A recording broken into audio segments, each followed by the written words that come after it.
नमस्कार दोस्तों, आप लोग का स्वागत है JRF अड्डा पे। आप रोज शाम 7 बजे मेरे साथ जुड़ते हैं, उसके लिए धन्यवाद। आज हम बात करने वाले हैं यूनिट नंबर 6 की। यूनिट नंबर 6 क्या है sir? Public economics. Public economics में हम लोग बात करेंगे किस तरीके से पब्लिक इकोनॉमिक्स के मोस्ट इंपॉर्टेंट टॉपिक्स जो बन पड़ते हैं। मैंने आपको अराउंड 64 टॉपिक्स करा दिए हैं। 64 आपको टॉपिक्स अब तक हम लोग करा चुके हैं। अब हम बात करने वाले हैं पब्लिक इकोनॉमिक्स की। पब्लिक इकोनॉमिक्स में कौन से ऐसे इंपॉर्टेंट टॉपिक्स हैं जो पढ़ रहे हैं, उसके पहले बात कर लेते हैं मेरे बारे में। मेरा नाम है Prashant. I cleared this exam in the very first attempt. I have a research experience of around 5 years and a teaching experience of around 6 years. I was published by the time I was 15, and of course I teach here to you lovely audience and you beautiful students, lovely wonderful students, at 7 p.m. every single day. So we move to this particular thing. We have to download the app right here. Website पे जाइए फटाफट, exam पे click करो। Paper 1 का पूरा presentation मिलेगा। Paper 2 का आधे से ज़्यादा पेपर्स मिल जाएंगे यहाँ पे। कंप्यूटर साइंस मिल जाएगा, इकोनॉमिक्स आ रहा है, सोशियोलॉजी आ रहा है, बाकी बहुत सारे सब्जेक्ट्स आपको पेपर 2 की प्रिपरेशन मिल जाएगी। जब आप ऐप करेंगे डाउनलोड, तब मेरी बात ध्यान से सुनिएगा, आपको मिलेंगे डेली क्विज फ्री में। बाय द वे फ्री में है, ये कोई पेड यहाँ पे कुछ भी नहीं है। डेली क्विज आपको फ्री में मिलेगा। यूट्यूब क्लासेस आपको पीडीएफ फ्री में मिलेगी।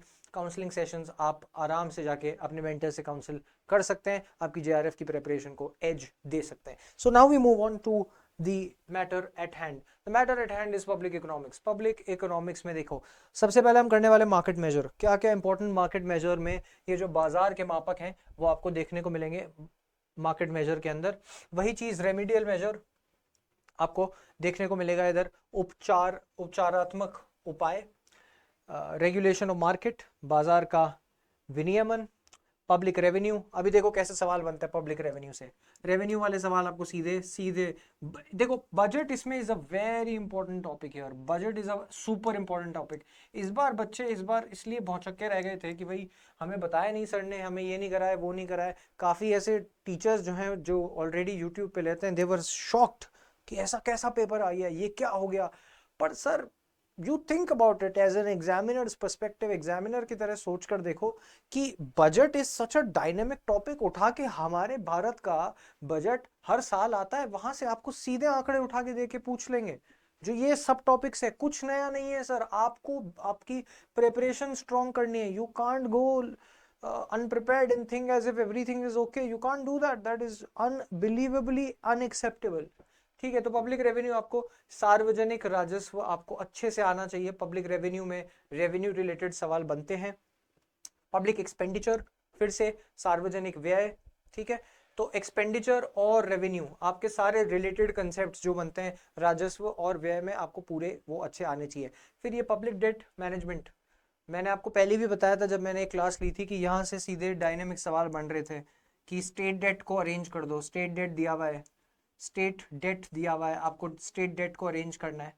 किसका किस स्टेट का कितना डेट है, किसका कितना नहीं है, एज सच आपको करना है। फिर पब्लिक बजट और budget multiplier, another important topic. इसमें सार्वजनिक बजट और बजट गुणक। बजट मल्टीप्लायर से सवाल हर साल आता है, ये इंपॉर्टेंट बन पड़ता है, बहुत ध्यान से इसको करिएगा। फिर public budget, public budget again dynamic subject as well as it has conceptual roots in the very subject itself. बहुत ध्यान से और उसको प्यार से हैंडल करना है हमें। फिर टैक्स के सारे टैक्स के कैनन्स, नॉन टैक्स रेवेन्यू क्या क्या होते हैं, जो कर और गैर कर राजस्व हैं वो क्या हैं, वो सोर्सेस क्या हैं, वो आइडेंटिफाई करो। ऐसे करके आपको एमसीक्यूज देखने को मिलेंगे। सेम चीज बजट डेफिसिट। अब देखो बजट डेफिसिट में क्या क्या सवाल पूछेगा। बजट डेफिसिट में क्या क्या होता है भाई, बताइए। FD, physical deficit. फिर क्या होता है, रेवेन्यू डेफिसिट। फिर क्या होता है, प्राइमरी डेफिसिट। अगर मैं बोलूं कि इन तीनों डेफिसिट से, और इन तीनों डेफिसिट से, ठीक है, और एक टोटल डेफिसिट का भी कंसेप्ट होता है, तीनों डेफिसिट से एक एक बार सवाल आ चुका है। यहां से प्राइमरी डेफिसिट से सवाल बन पड़ गया था इस बार 100%। और ये क्या होता है ना, कंसेप्चुअली आप लोग वीक होते हो, इसीलिए आप इन डेफिनेशनल प्रॉब्लम्स में अटक जाते हो जो कितना स्कोरिंग है। बाय द वे मैं आपको बता दूं इसकी आरओआई जो मैं मिस कर चुका था, मैं आपको बता देता हूँ। पब्लिक इकोनॉमिक्स पे अगर आपने 70 घंटे दिए, 70 hours, so you will be able to solve 90% of these questions. I would say 80%। 20% यहाँ पे थोड़ा अनप्रिडिक्टेबिलिटी फैक्टर रहता ही है। If you do 100 hours here, I believe 100 hours अगर आप करोगे तो आप easily 90% of the question solve कर पाओगे. 100 hours, 70 hours for 80%, 100 hours for 90%, that is my assessment. क्योंकि इसमें इतने ज़्यादा डायनेमिक सवाल है जो आपको अच्छे से करने ही पड़ेंगे, और फिगर फैक्ट्स एंड फिगर्स है जो आपको अच्छे से मालूम करने ही पड़ेंगे, तब जाके काम होगा. अब जो अगला सवाल बनता है, देखो ये बहुत इंपॉर्टेंट है. जीएसटी पे एक सवाल बन जाएगा, एक इंपॉर्टेंट सवाल बन जाएगा. GST is very important. Tax में तो मतलब पूरा जो भी डायनेमिक चीजें चल रही है टैक्स की आपको पता चलना चाहिए. आप पुरानी टेक्स्ट बुक पे रिलाई नहीं कर सकते, ठीक है. फिर आपको देखना है वित्तीय आयोग, finance commission, 285 article 285 of the Indian constitution क्या कहता है, कितना इसने टैक्स को ये बांटता है सेंटर और स्टेट को, क्या परसेंटेज रहता है.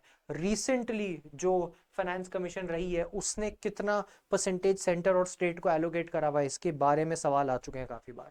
तो आपको फाइनेंस कमीशन, वित्तीय आयोग अच्छे से आना चाहिए, तभी जाके ये जो 10 इंपॉर्टेंट टॉपिक्स है आपके पब्लिक इकोनॉमिक्स के, वो even mildly and slightly clear हो पाएंगे.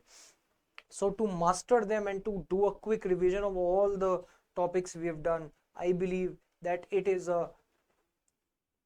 unit which includes both dynamic nature and conceptual nature. Budget multiplier पूछेगा तो वो आपको न्यूमेरिकल पूछेगा. अगर बजट पूछेगा तो आपको कंसेप्चुअली आपको फंसा देगा. कहाँ पे? डेफिनेशंस पे.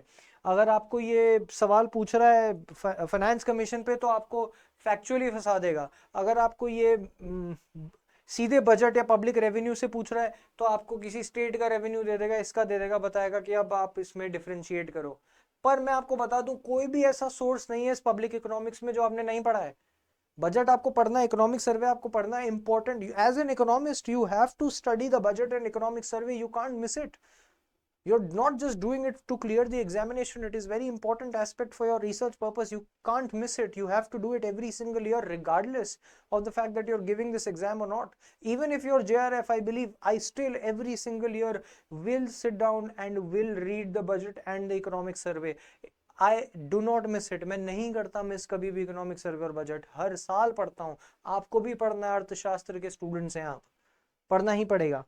ये 10 टॉपिक्स इसीलिए इंपॉर्टेंट है. तो मेरे हिसाब से डायनेमिक भी है, कंसेप्चुअल भी है, और न्यूमेरिकल भी बन जाता है बजट मल्टीप्लायर से कभी कभार. और आपके फैक्चुअल, मैं बोलूंगा कि ये फैक्चुअल भी है, यहाँ पर फैक्चुअल भी है. तो चारों इसमें चीजें हैं. इसीलिए मैंने बोला है कि अगर आप यहाँ पे 100 घंटे पढ़ेंगे ना तब जाके आपके 90% क्लियर हो सकते हैं. पर इसमें 80% ऑफ द टॉपिक्स ऐसे हैं जो 70 घंटे में क्लियर हो जाएंगे. तो वो जो एक्स्ट्रा 10% है उसमें आपको 30 घंटे देने पड़ेंगे, जिसमें ये फैक्चुअल सवाल और ये डायनेमिक कंसेप्चुअल सवाल बन जाते हैं. अब देखो सवाल हो गए आज के. तैयार हैं? Let's go, let's do this. मैं चाहता हूं कि आप इसमें से दोनों के दोनों जो है वो खुद करो, या maybe I can help you with some. I think you should do this. ये प्राइमरीली जो बजट डेफिसिट है वो कैसे फाइनेंस होता है, ये जो सवाल है इसको मैं हिंदी में यहाँ पे देख लेता हूँ. आप देख लीजिए कि बजट घाटा मुख्यतः कैसे वित्त पोषित किया जाता है. इसके बाद कर बढ़ाकर, बॉन्ड जारी करके, सार्वजनिक व्यय को घटाकर, उपभोक्ती करके. ये आप सॉल्व करेंगे. और ये भी आप सॉल्व कर सकते हैं कि निम्नलिखित में से बजट घाटा की सरलतम परिभाषा क्या है. जीडीपी में वृद्धि, व्यय राजस्व में अधिक है, राजस्व व्यय में अधिक है, या उपरोक्त में से कोई नहीं. ऊपर यहाँ देख लेते हैं इंग्लिश में. Which of the followings is the simplest definition of a budget deficit. Budget deficit की सिंपलेस्ट डेफिनेशन. डेफिसिट का मतलब क्या होता है? कमी, सीधी बात, ठीक है. तो कमी किसकी होती है सर? कमी उसकी होती है जो हमें चाहिए. हमें चाहिए क्या? हमें चाहिए क्या? रेवेन्यू. रेवेन्यू ज्यादा चाहिए ना, तो रेवेन्यू की कमी को ही तो बजट डेफिसिट कहते हैं कि हमारी बजट डेफिसिट है, यहाँ पर खर्चा ज्यादा हो रहा है. सो सिंपल है कि इसका आंसर बहुत सिंपल सवाल है कि एक्सपेंडिचर एक्सीड्स रेवेन्यू. जब एक्सपेंडिचर बढ़ जाएगा रेवेन्यू से तभी तो डेफिसिट की प्रॉब्लम हो जाएगी. मेरा खर्चा ज़्यादा है और मेरी रेवेन्यू कम है तो प्रॉब्लम है. सो एक्सपेंडिचर जब ज़्यादा है रेवेन्यू से तब जाके आपका बजट डेफिसिट बनता है. और ये कैसे कैसे बनता है ये आपको पता ही है कि बजट डेफिसिट में फिस्कल डेफिसिट होता है, रेवेन्यू डेफिसिट होता है, राजस्व डेफिसिट जिसको कहते हैं, या प्राइमरी डेफिसिट होता है. तीनों के डेफिनेशंस, तीनों के एक्सटेंट आने चाहिए. ये ऐसे कंसेप्चुअल सवाल पूछेगा। तो हिंदी में भी अपन देख लेते हैं फटाफट से कि इसका आंसर क्या है।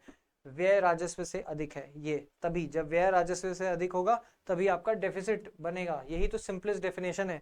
ये कंसेप्चुअल सवाल है, ऐसे सवाल आने नहीं वाले, पर मैं आपकी कंसेप्चुअल क्लैरिटी के लिए आपको ये सवाल दे दिया था। सेकंड सवाल आप कमेंट सेक्शन में सॉल्व करेंगे। कहाँ करेंगे सर? कमेंट सेक्शन में। मैं चाहता हूँ कि मैक्सिमम लोग बैठ के यहाँ पर मुझे रिप्लाई करें कि इसका आंसर क्या है।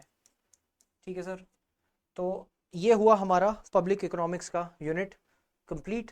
We are moving very forward and very closer day by day to the main exam.